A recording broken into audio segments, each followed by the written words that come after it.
নমস্কার বন্ধুরা, মৌসুমি রান্নাঘরে সবাইকে স্বাগত। আজ আমি নিয়ে এসেছি সম্পূর্ণ নিরামিষ একটা রেসিপি, বড়ি পোস্ত। এটা বানানো ভীষণ সহজ, খুব কম সময়ে হয়ে যায় আর গরম ভাতের সাথে খেতে ভীষণ ভালো লাগে। তাহলে বন্ধুরা চলুন শুরু করি আজকের রেসিপি, বড়ি পোস্ত।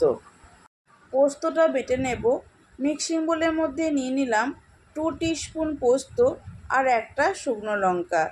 প্রথমে এটা ড্রাই পেস্ট করে নেব, তারপর অল্প একটু জল দিয়ে একদম মিহি পেস্ট বানিয়ে নেব।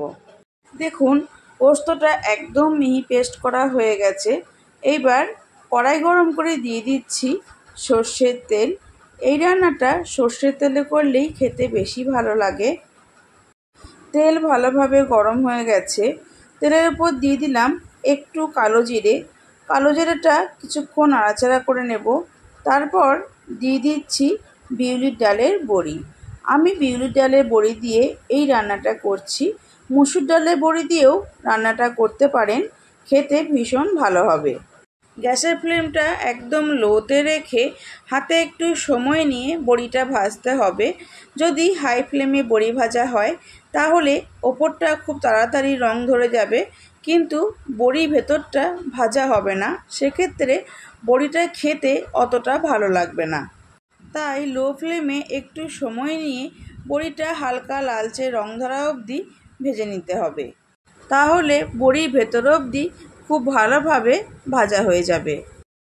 প্রায় 3 মিনিট মতো সময় ধরে বড়িটা একদম লো ফ্লেমে ভেজে নিয়েছি। দেখুন বড়ির গায়ে হালকা লালচে রং ধরেছে। এই সময় দিয়ে দেব পরিমাণ মতো জল, দিয়ে দিচ্ছি পরিমাণ মতো নুন। নুন দেওয়ার পর একটু নাড়াচাড়া করে সব কিছু ভালোভাবে মিশিয়ে নিয়ে গ্যাসের ফ্লেমটা লো টু মিডিয়ামে রেখে ঢাকা দিয়ে 5 মিনিট রান্নাটা হতে দেব। প্রায় 5 মিনিট পর ফিরে এসেছি। দেখুন জলটা অনেকটাই কমে গেছে আর বড়িগুলো সেদ্ধ হয়ে ফুলে উঠেছে। এই সময় দিয়ে দেব বেটে রাখা পোস্ত।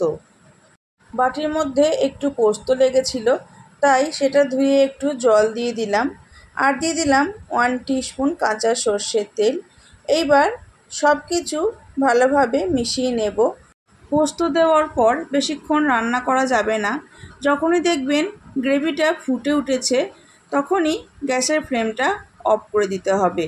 পোস্ত দেওয়ার পর যদি রান্নাটা ফোটানো হয় তাহলে পোস্তটা কেটে যাবে, গ্রেভিটা ভালো হবে না আর পোস্তর স্মেলটা অনেকটাই নষ্ট হয়ে যাবে।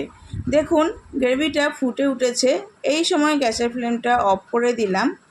বন্ধুরা রেডি হয়ে গেল আমাদের বড়ি পোস্ত। ঢাকা দিয়ে কিছুক্ষণ স্ট্যান্ডিং টাইমে রাখবো, তারপর গরম গরম ভাতের সাথে পরিবেশন করব।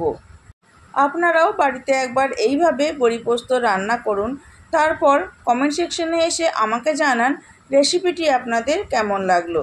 আশা করছি রেসিপিটি আপনাদের ভালো লাগবে। ভালো লাগলে চ্যানেলটি সাবস্ক্রাইব করার অনুরোধ করছি।